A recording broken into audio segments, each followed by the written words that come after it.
All right, start off, I'm using Texas rig, which is simple. This one I have a white crawtide on, but it's just a sliding bullet weight. Could be anywhere from 3/8 to 1/2 ounce.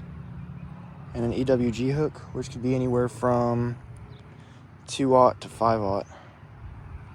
And when you're using a Texas rig, I usually like using them on bait casters, but you could throw it out there and hop it like a jig, or you can just drag it along the bottom. So I'm gonna cast it real quick.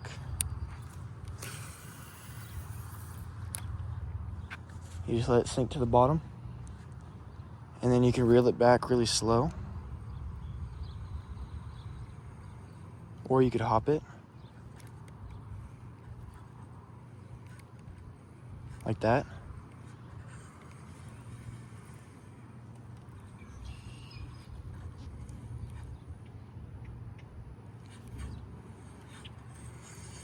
Texas rigs mainly try to imitate crawfish, or really any kind of bait fish that likes to hang out in the lower part of the water column. So yeah, that's how I use a Texas rig. Next lure is the bladed jig or chatterbait. How you use this is you try to fish it around some of the shallower cover or something, but you just cast it out there, and then you wait for it to sink to the bottom, and then you give it a straight retrieve, get it vibrating, and you just give it some pops and jerks along the bottom, give it a more erratic motion. Helps attract the fish a lot more. When I'm using a chatterbait, I particularly like it to be more of a, like when I'm picking the trailer, I try to find something that either complements the bait well, can put off more thump, or sometimes I just go no trailer at all. But it's chatterbait. Next up is a spinnerbait. Spinnerbaits are pretty much just a jig head, wire, and blades, and they imitate bait fish super well.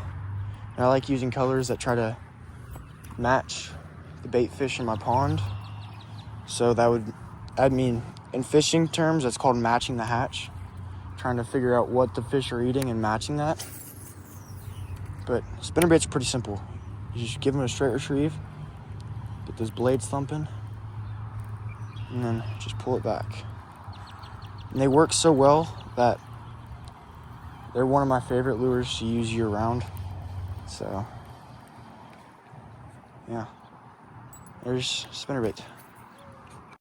Next lure is a jerkbait, which are pretty sleek and very versatile and easy to use.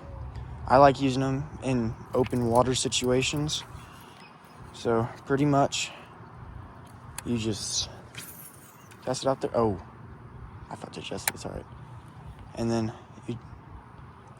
there's two different ways you can work a jerkbait. You can use it how it's supposed to be worked, just jigging it, and alternate between 2 jerks and 3. As I found that's the best way to use them. Or you can just crank them back, and it just wiggles back side to side, and it looks kind of like a crankbait, which I'm gonna get to next. But yeah, jerkbait's pretty cool. They catch fish really well too. So next up is a crankbait. Crankbaits are really good to fish around rock and really dense hard cover that you can't really get to with other lures without them getting snagged, because crankbaits just bounce right off the rocks. So I just like throwing out there, which that was a horrible cast, and then just bringing them back, straight retrieve over rocks or really heavy wood, and they just kill it. And they're a go-to if you want to just catch fish all day long. So that's a lot of weeds, but that's crankbaits. Another thing with crankbaits is there's a different variant of crankbait, because this crankbait has a lip right here that catches the water, that brings it in the water. There's a kind of crankbait, which is called a lipless crankbait, which pretty much just doesn't have that lip, which means it doesn't dive as deep. But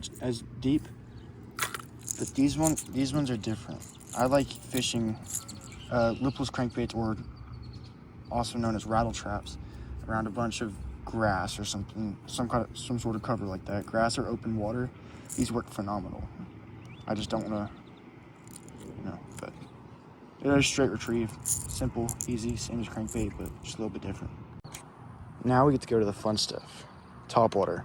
It's a Topwater Frog, probably the simplest and easiest topwater to use. Also my favorite. It's really simple.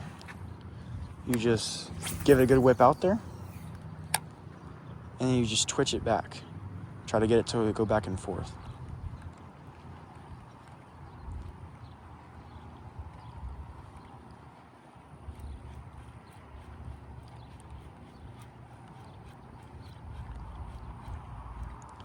Instead of trying to twitch this frog, try to twitch the slack, which makes it easier. But this frog has been bit too many times, and it no longer floats correctly. And every few casts, if your frog starts to sink, squeeze it. Oh, that's why it was sinking. It's full of water. But yeah, that is one of my favorite topwaters. Let's get to the next one. The next lure is also a topwater. It's Buzzbait. And I like this one especially because it has this extra little blade right here, which adds more like click and clack on the top of the water. It makes it sound a whole lot better. Pretty much, these ones are just pretty much the same as spinnerbaits, except they try to go to the top a lot more. You just reel it back straight until it gets to the top and starts flipping up water, and then you just reel it at a constant rate.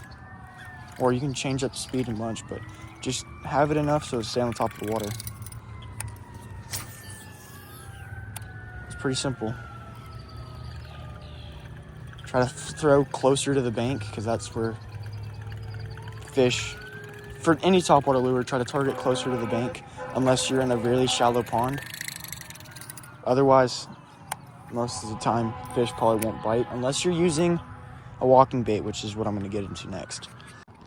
Now we've got the only topwater lure that I've never ever caught a fish on, a whopper plopper.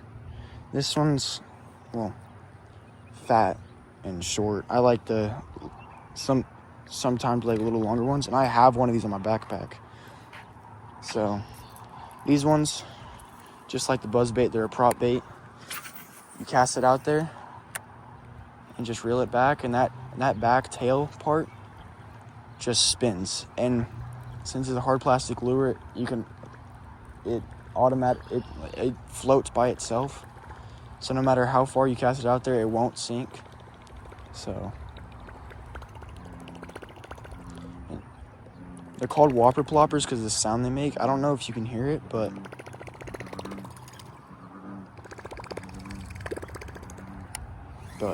yeah.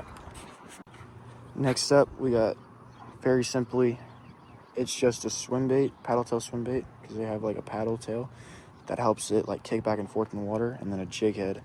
I like putting swim baits on jig heads and either hopping them like a jig, because I mean it looks like a crawfish, and catfish and bass alike love it, because on this exact technique I've caught like an 8-pound catfish. But you can either hop it or you can have a straight retrieve, and it'll just kick its tail, and it works phenomenal, especially in situations like the mid to late spring when everyone's power fishing the banks with chatterbaits and rattle traps and pretty much everything that puts off as much vibration as possible to try to get the bass to get a reaction bite.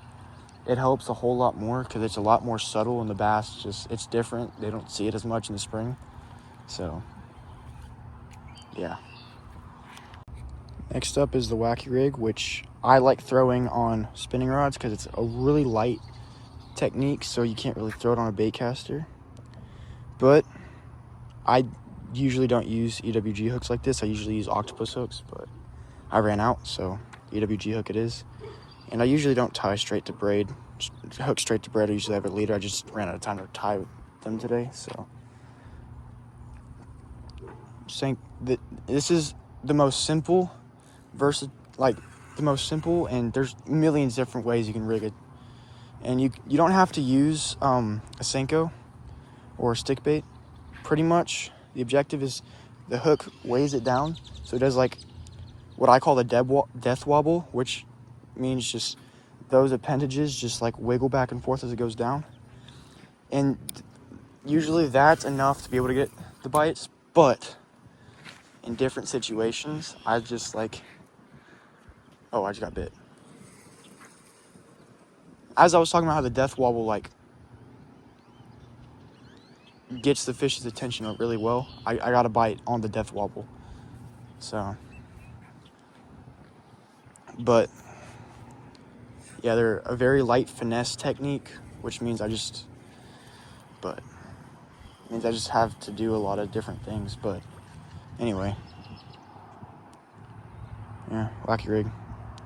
I'm also going to go into Dropshot real quick, which is pretty much just worked the exact same, except there's a little weight that hangs down here, and you can pretty much use any sort of soft plastic.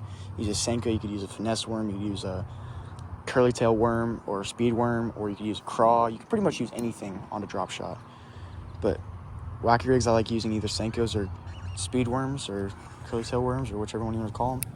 So, yeah. That's the other two finesse techniques I was going to go into, so. Okay, so these are, okay, well, when I was talking about curly tail worms, I meant like this style worm where it's like a long body and like there's like a curly tail, and when you let it drop down, it like curls it like flings back, it goes back and forth in the water. But these are 16-inch worms. When I was talking about them, I meant like 5 to 6 inch worms, but yeah.